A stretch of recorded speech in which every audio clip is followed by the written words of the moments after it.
Selamat pagi pemirsa, saya Chandra Dewi kembali hadir menjumpai Anda dalam Cerdas 5 Menit. Selama 5 menit ke depan, kami ingin mengajak Anda untuk lebih cerdas finansial.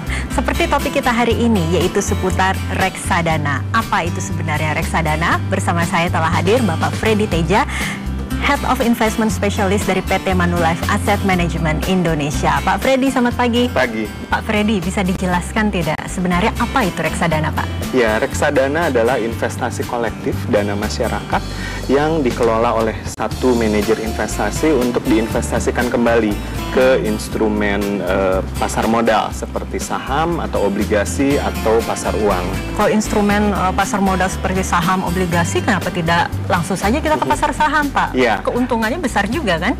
Oke, sama. Keuntungannya di saham maupun di reksadana itu beragam. Cuma untuk berinvestasi apa mau di saham atau di reksadana, kita harus mengerti dulu diri kita. Berbalik dulu, mengaca diri dulu, diri kita ini seperti apa ya. Apakah kita punya pengetahuan yang cukup?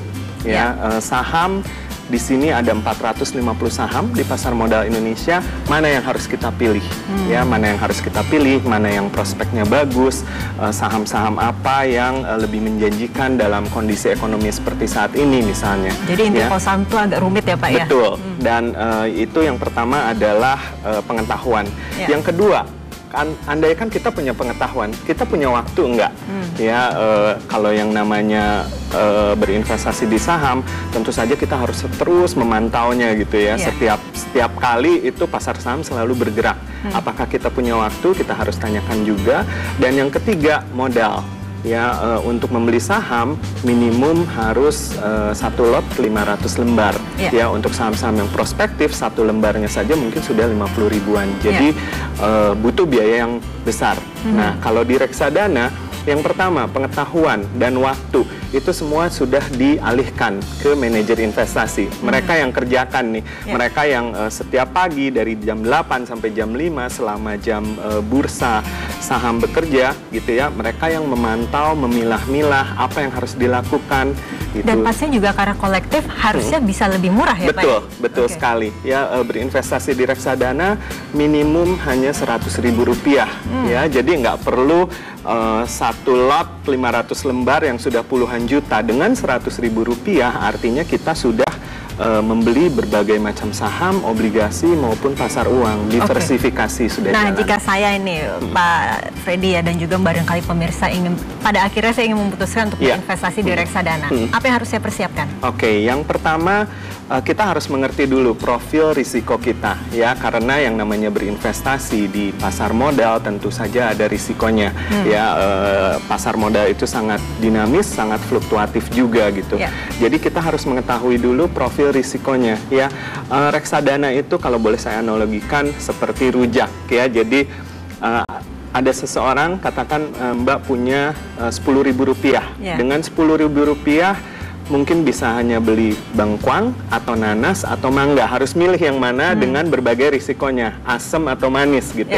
Nah, kalau reksadana itu beli rujak. Tapi untuk membeli rujak, untuk mengetahui rujak mana yang cocok, kita harus tahu juga kekuatan lambung kita.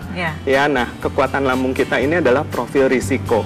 Ya, kita harus ada satu kuesioner yang harus kita isi untuk mengetahui sejauh mana kita mampu menerima risiko. Sejauh mana kita mampu makan rujak yang pedas atau harus yang manis saja, seperti itu. Tapi pastinya makin tinggi risiko, keuntungannya juga bisa lebih besar biasanya ya, Pak ya? Ya, risiko dan return itu berbanding lurus ya. Semakin besar risikonya, tentunya potensi imbal hasil atau returnnya juga semakin tinggi.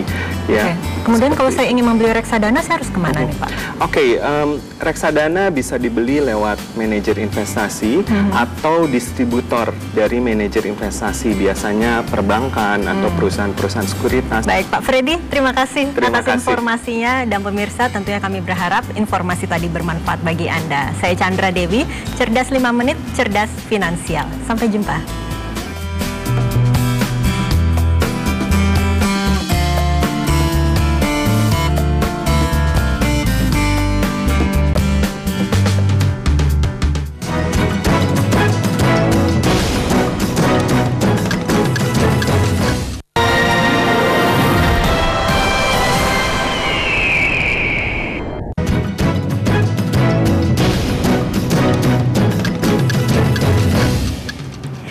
Selamat pagi pemirsa, saya Chandra Dewi kembali hadir untuk Anda dalam Cerdas 5 Menit. Selama 5 menit ke depan kami akan mengajak Anda untuk menjadi cerdas finansial.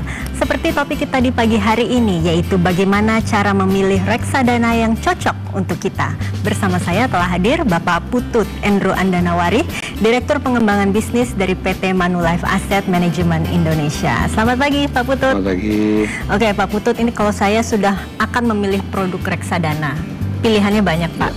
Cara untuk memilih supaya tepat untuk saya bagaimana? Jadi yang pertama kali sebelum kita memilih itu pertama kali harus tahu dulu tujuannya seperti apa, jangka waktu investasinya gimana, dan tingkat resikonya yang paling. Nah dari tiga ini baru kita bisa pilih reksadana mana yang paling cocok untuk mencapai tujuan investasi kita. Ya. Jadi seperti itu. Nah contoh paling gampang, kalau kita punya jangka waktu investasi yang panjang dan kita siap untuk menanggung risiko, itu disarankan untuk menggunakan reksadana saham. Jadi itu satu reksadana saham sendiri. Kemudian ada juga yang namanya kalau kita yang ekstrim satunya, di mana kita nggak berani ngambil risiko, tapi pada saat yang sama juga kita nggak punya jangka waktu investasi yang panjang. Disarankan menggunakan reksadana pasar uang. Dia tuh risikonya paling rendah, tapi pada saat yang sama tingkat pengembaliannya juga tinggi. Pilihan reksadana banyak juga ya Pak ya? Sangat beragam. Ada beragam. Ada berapa banyak? Jadi tadi saya udah bilang ada dua, masih ada dua lagi saudaranya. Ada yang namanya reksadana pendapatan tetap. Jadi itu kalau dibilang di antara yang lain itu yang mana sih? Ini di atasnya reksadana pasar uang. Punya risiko sedikit, tapi otomatis apa? Dia punya jangka waktu investasi yang lebih panjang sedikit dibandingin reksadana pasar uang.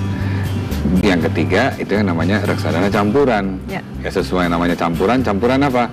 Campuran dari yang lain tadi. Jadi pasar uang ada, obligasi juga ada, juga saham.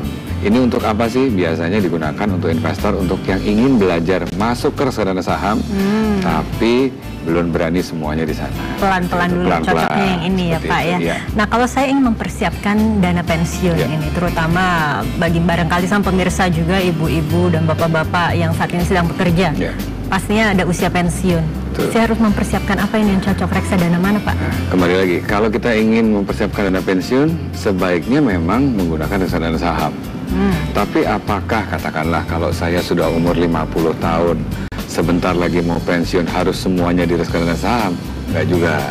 Jadi jangka waktu juga merupakan satu komponen yang perlu dipertimbangkan oleh investor dalam memilih reksadana tadi. Jadi sebenarnya kombinasi yang tepat untuk memilih reksadana itu adalah gabungan dari tujuan investasi, jangka waktu investasi, serta tingkat risiko yang bisa diambil oleh investor itu sendiri. Jadi kita harus sesuai dengan apa kebutuhan dari kita sendiri, seperti itu. Tapi Pak, kalau berbicara mengenai keamanan, sebenarnya saya ingin berinvestasi di reksadana itu sebaiknya hanya memilih satu jenis reksadana, misalnya reksadana saham saja, atau sebaiknya memilih reksadana lain?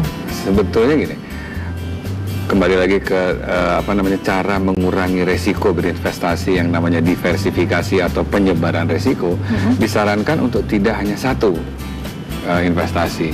Dan jangan lupa yang namanya tujuan investasi atau investasi itu nggak hanya untuk satu tujuan loh. Tujuan investasi kita bisa macam-macam. Pensiun satu, pendidikan anak satu, liburan satu, masing-masing punya strategi yang berbeda-beda. Reksadana yang kita gunakan juga bisa beragam. Nah, dengan begitu secara otomatis kita secara langsung mendiversifikasi atau mengurangi risiko investasi kita sendiri. Karena memang ada pepatah yang bilang jangan meletakkan semua telur di dalam satu keranjang. Itu benar ya Pak ya? Betul. Jadi memang teorinya gitu. Tapi kalau kita mengkombinasikan antara reksadana dengan produk lain, tabungan deposito, itu bisa ya Pak ya? Silahkan ya. Silahkan. Justru harusnya memang ke diversifikasi itu ke kelas aset yang berbeda. Itulah yang harus segera kita pikirkan. Kemana kita nanti ke depannya mau bagaimana, keamanan kita juga bagaimana ya. Terima kasih Pak Putut informasinya. Selamat pagi. Dan pemirsa, semoga informasi tadi bermanfaat bagi Anda. Saya Chandra Dewi, Cerdas 5 Menit, Cerdas Finansial. Sampai jumpa.